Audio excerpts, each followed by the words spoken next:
Good morning. Okay, we're beginning this week learning Parshas Shmini. Shmini.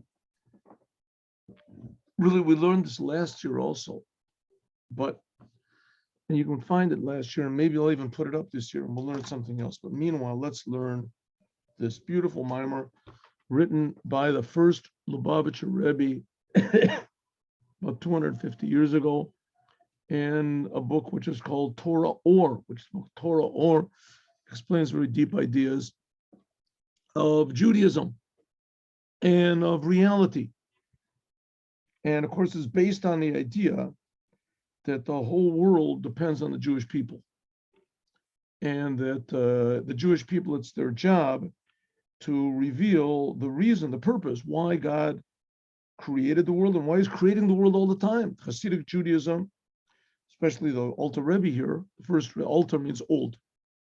Alter Rebbe, the first Rebbe of Chabad, he stresses over and over again the importance of realizing that God is creating us all the time. God is not just this religious, biblical character that appears in the Bible once in a while and speaks to Adam and gets mad when the generations don't do what he wants, makes floods and things like that. God also does a few good things, namely what? Everything. Everything there is in the world, God's doing it. He's creating us, he's enlivening us. He gives us free will, he gives us eyes and ears. But one, he gives us the biggest gift of all, like we just said, is that it's free will. We can choose. And we can be human. Big gifts, amazing mysteries, secrets. How is it that God's creating us? We don't feel it at all. How is it? There's all these angels and things, we don't see them at all. No. Because it's mysteries. These are all mysteries from us. But let's not get too much concerned with the mysteries. A little bit, we have to understand that there's a soul to everything. But let's be more concerned with what we have to do about it, how we have to feel about it. So one thing we have to do and feel is that this world is very exciting. Exciting. Everything in it is very exciting, potentially. And that God also puts in front of us this really, really mysterious thing called challenges, right? The world gets us angry, gets us depressed, gets us confused, gets us aggressive and lustful. And the world is a very confusing place. Very, very, very, how do you say, also apparently meaningless place. Apparently meaningless place. There's a lot of disappointments, a lot of pain and suffering in the world, huh? Everybody dies, not nice. Everybody has challenges. And why God does this, these things, is, of course, essentially it's beyond us. But on the other hand, we have to understand that it is God that's doing it. And he wants us to be his partners. And therefore, he gave us the Torah. The Torah tells us how to improve the world, how to improve ourselves, how to transform these tribulations and trials and difficulties and aggravating situations to the best. First of all, how to survive them, and then afterwards, how to transform. So here we go.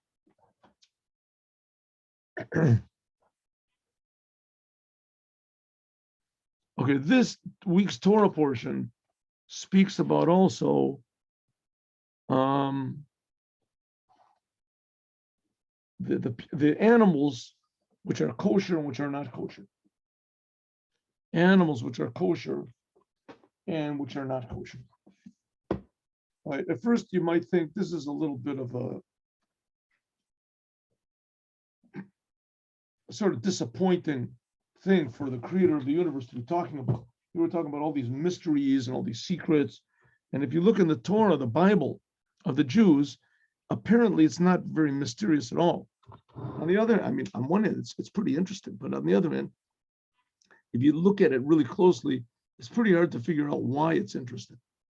Because there's no like big miracles and super battles and, you know, killing ogres or demons or something like that, or trips to heaven, coming back with all sorts of deep secrets. And even when Moses did go up, on Mount Sinai and spoke to God. What did he come back with? Don't kill, don't steal. Come on, I mean that's the best he could do. God, don't lust, don't commit adultery. Those are really, God is really concerned with those little things. God should be concerned with, like, conquering worlds and bringing all sorts of deep secrets and revealing levels of consciousness. Not Torah doesn't talk about that. Well, the Kabbalistic books do talk about it, and Hasidus also talks about it. But Kabbalah talks about how important the spiritual worlds are. How important. And Hasidut talks about how important the spiritual worlds are as a means to be inspired, to realize the world is much more than we think, and we have much more help than we think. So let's go. Here we go. Leviathan. God created a Leviathan, a big fish, the Sachek bow. To God, how do you see? He plays with it. He gets pleasure from it. God gets pleasure from a big fish. Huh? That's the God of the Jews. What's he doing? Whenever he gets a chance, or whenever it is, he gets pleasure from a big fish. It's a sentence in Psalms. What type of a God is this? What type of a fish is this? Huh? What type of a fish could it be that God, the creator of the universe, gets pleasure playing with this fish? It says Leviathan, King David is praising God. You created Leviathan, you created Yatzarta, you created Lesachekbo, to get pleasure from, to play around with the fish. Ita Midrash Rabbah, it says in Midrash Rabbah, Parshas Shmini, Perik Yud Gimel, Behemot b'Leviathan em kenigon shel tzadikim latilavo. It says that the tzadikim, the righteous Jews, in the future are going to have like a circus, a battle. They're going to witness this sort of duel between Behemoth and Leviathan. Sometimes it's called Shorabor. Shorabor means the wild ox, the big ox, the outside ox, pure ox, boar. Boar means a lot of different things. But anyway, there's going to be this big war between a big ox and a big fish. Behemoth notets Leviathan. This big ox will gore with his horn. The fish, Bekarnov with his horn, Bekaro, and he'll wound it, rip it. The Leviathan, this big fish, notets Lebehemoth, will, how do you say, stab the behemoth with his sampirim, with his fins, v'nochro, and he will kill it. He'll rip its neck open or something.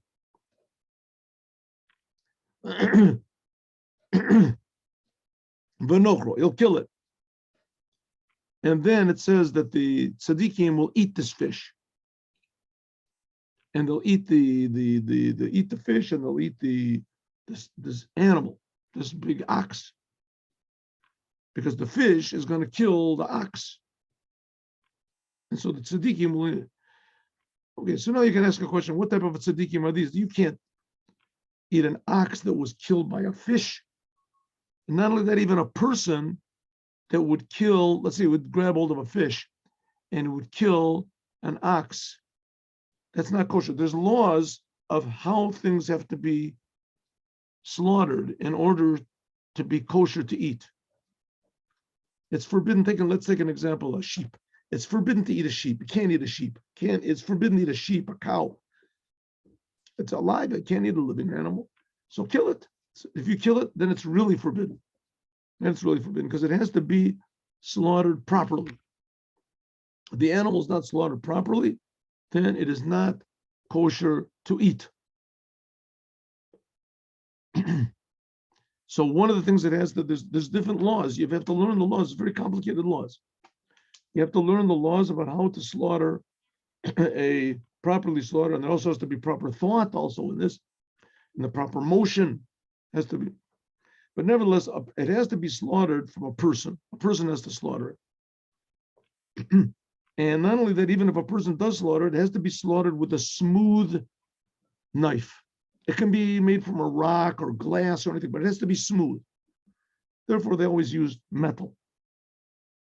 It has to be smooth, and it has to be done at one time, smooth, and not by chopping. It has to be back and forth. Where they learn these laws. Okay, but if you take the fin of a fish, let's say you could do such a thing, and you slaughter an animal with it, no good because it's not smooth. It's all serrated. It's like a saw. So it says, hey, you can't slaughter a fish. You can't slaughter, an ox with a fin of a fish. Lo came to didn't we learn Hakol Shochtin that everyone can shecht? Everyone. It says who the people, what it means, everybody. Ubakol Shochtin, you can slaughter with any sort of a material. Ula Olam Shochtin, you can slaughter at any time. Right? Chutz except explains you're not supposed to get slaughter on Shabbos. In the Holy Temple, they would slaughter on Shabbos. Chutz except for Mogel Katsir. You cannot slaughter with a saw because it's serrated.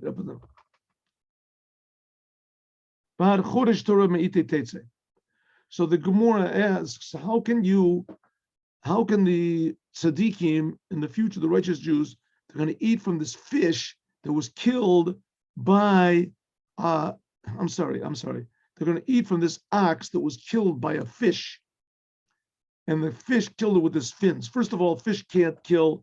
If a fish kills an animal, you can't eat that animal. And even if a human being slaughters an animal with a fish's fin, it's not kosher.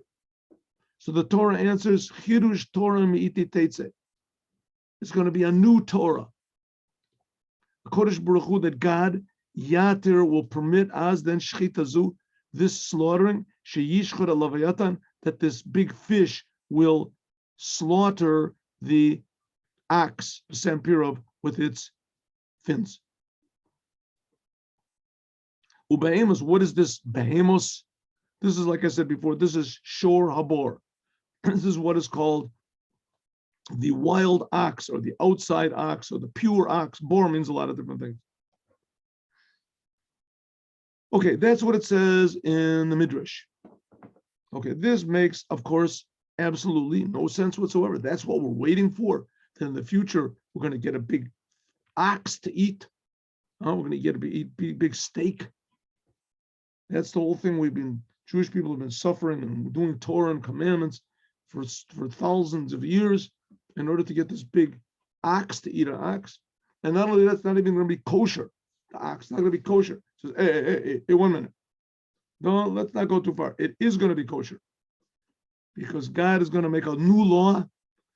And this new law says that you'll be able to slaughter the ox. A fish will be able to slaughter an ox, and it'll slaughter it also with its serrated fins, and it'll be kosher. Sorry. There we go.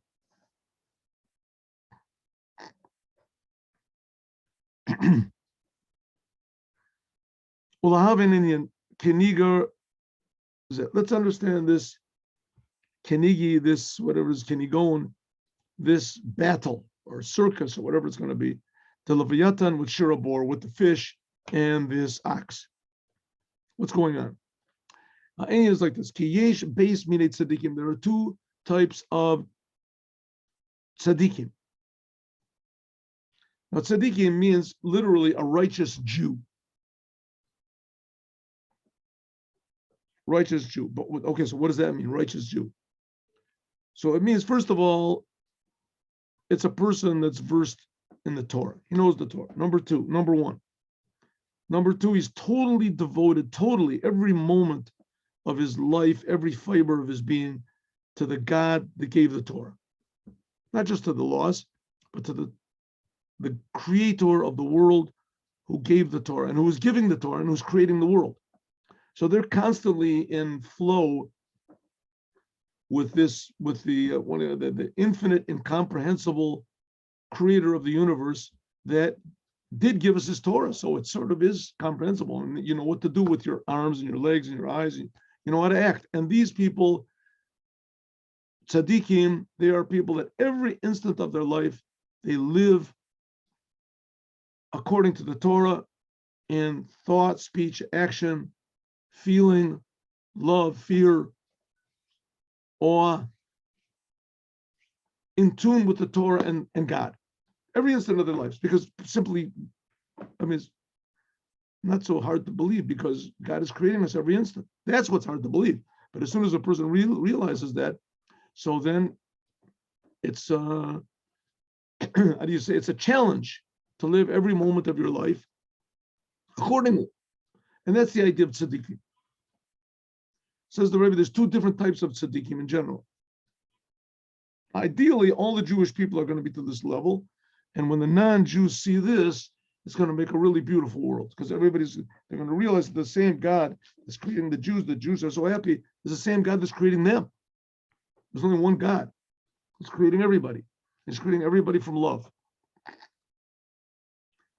So there's two types of tzaddikim. There's two types of people who, I say, when a person devotes himself totally to God, and generally there is two outcomes. One of them is ha'echad otan shem b'seiter. These are secret shaborat baruchnius, that they serve God secretly. And pirish b'kavanat alev, with the intention of their heart liyachad yichudim milyonim, they have upper connections, the v'chinet iliot, going up higher and higher. Kagon, like for instance, Rabbi Shimon Bar Yochai. Rabbi Shimon Bar Yochai, that he was b'me'ara in a cave, Yud Gimel Shana, 13 years. Shabavada, that certainly lo haya yachol, was not able to kayam b'maisa kama mitzvot. He was not able to do a lot of the commandments. What in the world did he do in a cave for 13 years? Why was he there? Well, the answer was he didn't want to be there. He was running away from the Romans. The Romans were ruling over Israel then. He was running away from the Romans because he spoke out against them. Spoke out against them. All the rest of the Jewish people, they were trying to sort of, ingratiate themselves with the Romans, so they said good things about them. And also the Romans had spies all over the place. And a lot of the spies, of course, were Jews. And Rabbi Shimon refused to say good things about them. That we should not be drawn after them. And because of that, they pursued him. They ran after him. And he hid in a synagogue for 1 year. And then he hid in a cave for 13 years. Long story. Beautiful story. In the Gemara and Shabbos. So he hid in this cave for 13 years to keep away from this. And if he would have gone out, somebody would have seen him and they would have killed him. So he had to stay in this cave for 13 years. And God made a miracle that there grew a fruit tree, carobs, whatever it's called. And a well grew over there so he could. And he was there with his son. So they sat and they learned Torah, his son Elazar. They learned Torah for 13 years. In any case, they didn't go out at all. And certainly, and nobody knew where he was. That was the whole thing. No one knew. That's why he went up into the cave, because he knew that if anyone knew who he was, that person might be tortured by them and tell. So he hid away. 13 years. He couldn't do many commandments. Because all they got, the food was micharuva, the aina demaya. They're just in this tree, this kerub tree, and a well of water, a spring of water, the ivri lahu, that was created by them. Im kain, if so, lo kayam achilas matzah. They did not eat any matzah on Passover. They didn't make kiddush on wine. They didn't do etrog. They weren't able to sit in a sukkah. Sukkah, you have to sit at least outside. You can't sit in a cave. The kain omer, the arizal. Also, we have similar tzadikim, the arizal. Rabbi Shimon Bar Yochai, he was like 1,000, 800 years ago, something like that. The Arizal, he was like 400 years ago, 450 years ago. He was also on this level. Bait, and the other, here he explains that these parentheses are from one of the sons of the Alter Rebbe, the Tzemach Tzedek, the grandson of the Tzemach Tzedek. Okay, so these are tzaddikim. They are like fish. They are like fish. They're just totally, how do you say, dissolved in the oneness of God. Right? Their whole thing is spiritual. They're in the spiritual worlds. I mean, I don't know if I could say, who am I to, who's what's going on? But there was a couple of times that I was by the Baba Sali, Rabbi Yisrael Abu Chatzira, and he basically did nothing.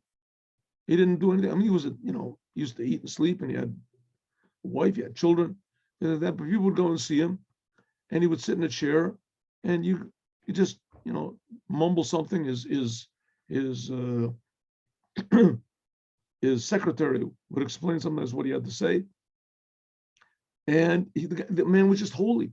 You just feel some sort of an unusual happiness that was there. I don't know how to explain what it was. Something very pure and very happy. And the Lubavitcher Rebbe and him were like best friends, if you want to call it brothers. In any case, is that an example? Who knows? And tzaddikim for sure they were. But anyway, these are tzaddikim that they're 1% revealed and 99% is going on in the spirituals with their soul. Abate, the other type of tzaddikim, hein, otam tzaddikim, those tzaddikim she'ein begiloy, they're revealed. She'avodatam begashmiot, that they are physical bekiyum mitzvahs, doing the physical commandments, like v'samachta b'chagecha, being happy in the holiday. Shehu gam kein hamshachas oros elyonim. This is drawing down very high lights. Moed Hashem, the holidays of God. V'simcha, this is revealed joy. I don't know. So maybe the Baba Sali was one of these. I don't know. Okay, who is a Gilui or Ein Sof? This is revealing the infinite light of God, Shenimshach u'mitkaleh, that it is revealed. These are tzaddikim that are more out front.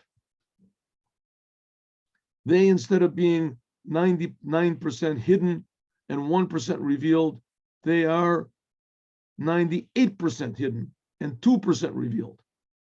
In other words, you see a little bit more revelation over there.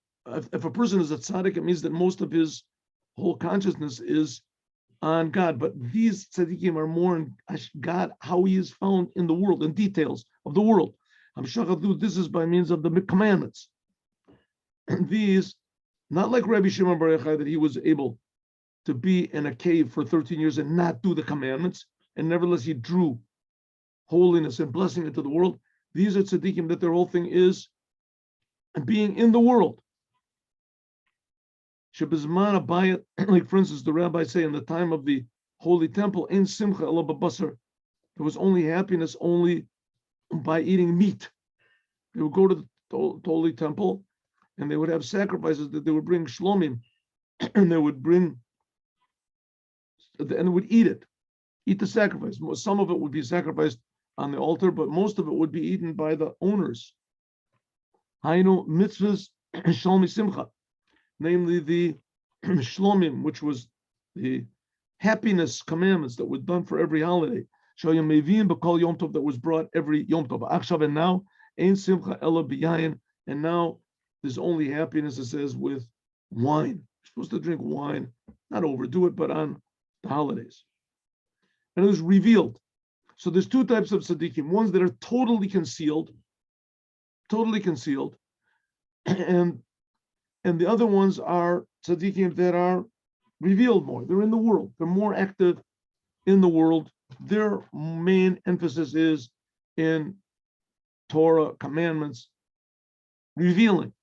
For instance, and how do they draw godliness down? For instance, on Passover, by means of matzah, and Shavuot, by means of celebrating the giving of the Torah, and Besukot, by means of sitting in a sukkah, in the lulav, Ominav, Baladize that without this, they can't draw down any godliness at all. But Rabbi Shimon Bar Yochai, that he was in the level of this Leviathan, these like the fish and of the sea, the Uzli and Biabasha, Biabashta, Keniskalel, Hamshich, Ayavshachas, Keshoya Bamara. He was a fish, even though he was a physical person in the world. So this is like a fish on the dry land, right? He was sunk in the sea when he was in the dry land. He didn't need the commandments to draw down godliness into the world. He did it by means of what's called upper unities of God that he made with his soul. Okay, this brings us to another interesting faith of Judaism, that when we do commandments, that God reacts. In general, God reacts. God reacts to our prayers. God reacts. When we do a commandment, it evokes a certain blessing from God. It's God's will. When we do a commandment, we're doing God's will, and this activates that aspect of God, like physical therapy. A person, his arm, his hand is paralyzed, so somebody moves his hand around, and all of a sudden it can come back to life. Right? Artificial respiration.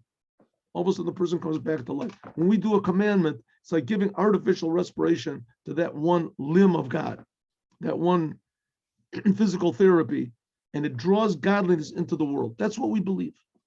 The commandments are a connection to the Creator's will, the Creator will of God right now.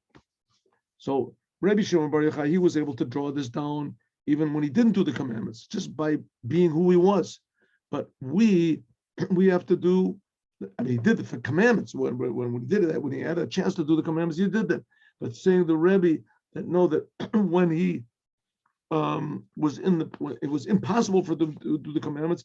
Nevertheless, his main work was spiritual, and even when he did do the commandments, he drew down things that we didn't draw. There's a big sikha, a speech of the Rebbe, that was the big argument of Korach.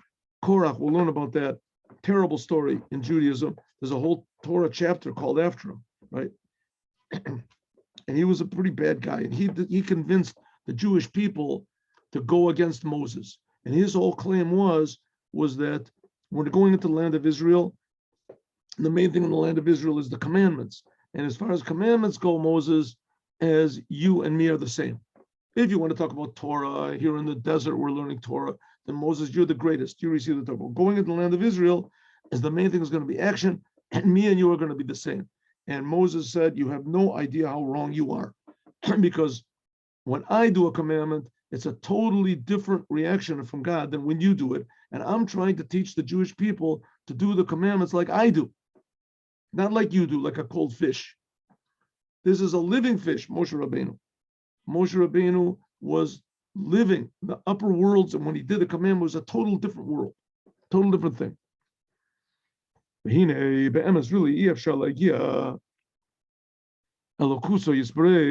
Really, it's impossible to get by means of doing godliness. It's impossible to evoke godliness just by doing deeds. There has to be some sort of an inner connection to God. Therefore, there have to be tzadikim like this, like these hidden tzadikim in the world. That these hidden tzadikim, they're the ones that really activate all of this godliness to come into the world. They're the ones that are churning up in the upper worlds, like a fish churns up in the water. The elu shayam mechase aleim, that the sea covers them over. They live in what's called the world, the concealed world. The yesh number called dor v'dor, and there has to be tzaddikim like this in every generation. That they are, so to speak, the connector. They connect between us simple people that do the commandments, simple Jews that do the commandments, and the essence of God, the essence of God's will. There are these tzaddikim that they are in the middle doing all the spiritual work up there that makes the whole thing, that makes the connection. They're the ones, the connectors. They join the worlds to Ein Sof Baruch Hu. They join the worlds to the infiniteness of God, especially because their whole thing is What's called self-sacrifice. They're totally sacrificing themselves to God every single instant. Right? And by us, we feel there's God once in a while, maybe. That's the inyan of this fish. Shehu Lashan Ischabrus. The word Leviathan comes from the Lilavot, Levi, like a Pam Yilaveh Ishi, right? The third son of Leah that was born was called Levi because it means escorting. So now my husband will be escorting me. She knew that Jacob was going to have 12 sons and he had 4 wives. So she said, now I did my part, right? I am. So of course she gave birth to more than that. Nevertheless, the word Levi means to be attached. They're the ones that attach the Jews, the commandments of the Jews, to the essence of God. They make it meaningful. Reveals in the first 3 hours, Hu Nikra Samach Lamincha. The first 3 hours, Begimel Shals reveals, I'm sorry, the last 3 hours of the day, this is called next to Mincha.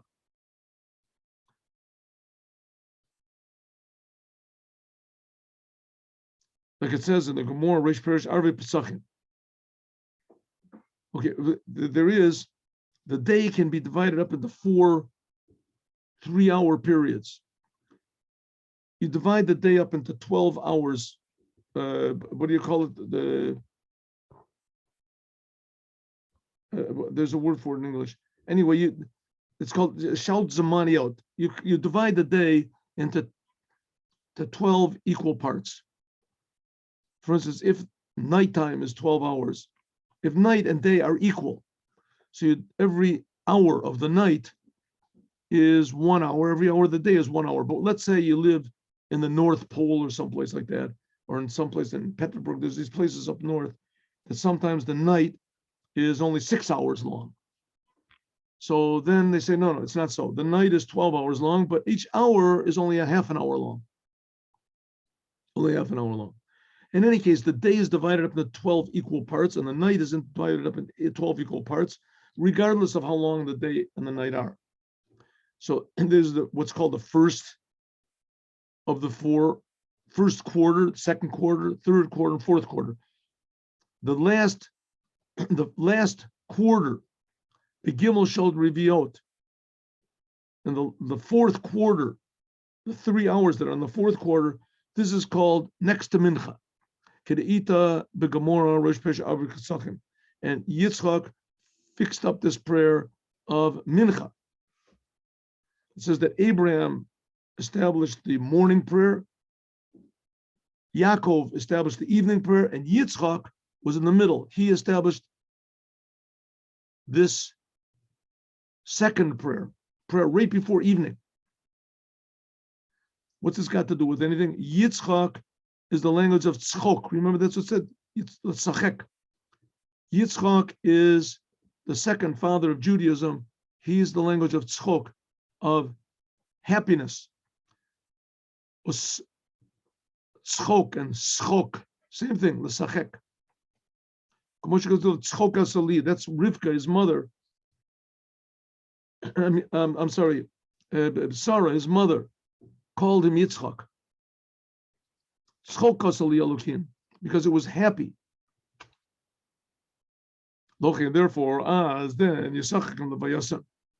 therefore it says that God then, in the last 3 hours of the day, God plays with this Leviathan. That's what we said over here, right?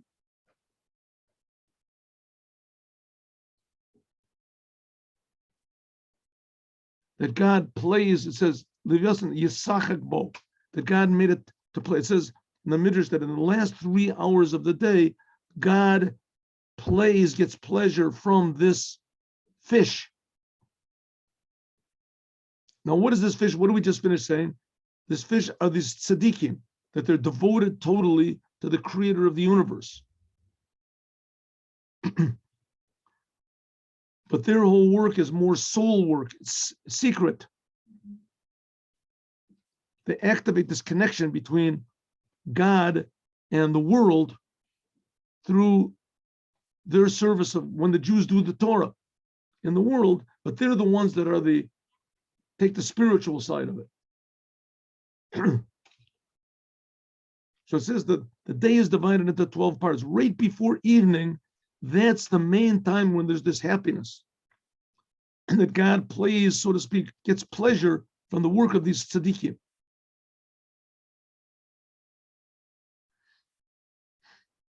Because Yitzchak chafer beros, because Ba'aros says that Yitzchak, he dug wells. This is the union of man. Okay, so we have here big mysteries what's going on over here. God creates the world so that we'll change the world. We see what happened. The beginning, that's the whole story of the Bible. What's the story of the Bible? That God creates the world free, creates man free. God decided that's what he wants to do. Free creation. Creates man, gives him intelligence, gives him life, gives him free will. And he puts man in the world. Why? To fix the world up. That's what it says, La'avdal L'Shamar. But to fix himself up, he also has to fix himself up. So Adam, it says, had commandments. Adam essentially was a Jew. His whole life was just to serve the Creator. That's it. What does the Creator want? That this world should be a good place. That's what the Bible tells us. But he was lacking something. He was lacking this spiritual connection. He was lacking this spiritual feeling of God. He felt himself. And therefore he sinned. Why? Because it's very, very difficult to do what God wants. Adam didn't know, he had no experience. It's very, very difficult, very tricky to do what God wants. God gave him mission almost impossible to Adam. And Adam wasn't able to do this, to do the work. But that's the idea, is to do the impossible. That's the tzchok, that's the joke, that's the happiness.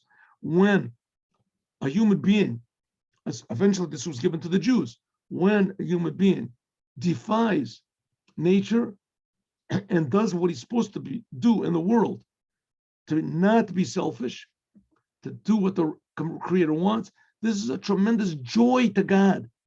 So to speak, God alone cannot get this joy. God is not in any darkness. This is what's called elevating Mayan Nukvin, feminine waters. Okay, so this is now we have set we've set the stage for an explanation of what God really wants from us over here in the world, what God really wants from us. How every moment of our lives is supposed to be devoted to making God happy. And when that happens, so God is the king. When the king's happy, everybody's happy, right? When the king is feeling good, then free gifts, everybody, right? He gives, he pardons all the sinners and lets everybody out of prison. King is happy, right? King's daughter gets married, wherever. King's in a good mood, right? So he pardons all of his enemies and he makes peace with everybody. So that's the job of the Jews, to put the king into a good mood, put God into a good mood. It says there's some Jews that they really, really get into this. They really believe it and they really devote their whole lives to it. That's called Tzadikim. And there's two types of them. And we're going to learn that some of them give God a deeper pleasure and some of an external pleasure. And there's an advantage to the external Jews. There's what's called they're like the big ox. And there's an advantage to the ones that are the big fish. And we're going to learn about this, God willing, tomorrow. Let's learn now a sikha of the Rebbe. Second, what's this? Very good. Let's see if I can get to this later. Okay. I'll try to copy this down and I'll have a look at it later. Okay, let's go. Let us